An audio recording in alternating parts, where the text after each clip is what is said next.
My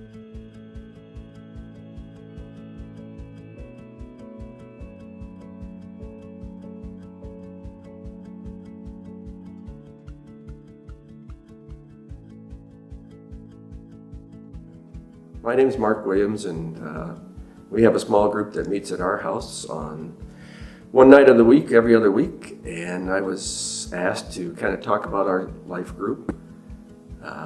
Basically, why did I ever get into a life group? I guess the life group I've been in life groups for over 20 years through various churches, and the main reason I got into a life group way back when was because I didn't know people very well, and it felt like I was coming to church, going into the service, and then going home, and they were like strangers pretty much to me, and I thought we ought to get deeper into this. And so it's kind of like fellowship here at Hope, but you don't really get to know people. You're still kind of a stranger to them. So I said, I'm going to get into a life group so I get to learn more about people, what they think, how they act, and then they can know me a little bit better, and I can relate to them, and we can get to understand each other. And so we've been in these life groups, and it's been very beneficial. One of the best things about a life group, besides the fellowship you have with them, you get to know more about them. They become friends with you, and as a friend, you get to learn about their life. It takes time. I mean, it's not like you walk into a life group and you immediately start sharing stuff. It doesn't work that way. But over time, when you're in a life group, you get to learn more about the people and what they believe and how they think.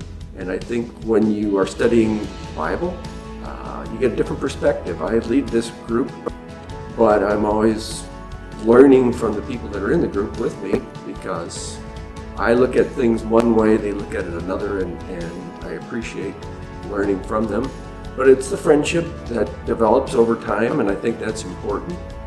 And I think a group is very supportive of each other. We are together in close proximity, and we get to talk about what our needs are. We get to pray for each other. We get to enjoy life with them when we have fellowship time. And so it's a good way to get to know a small group of people really well.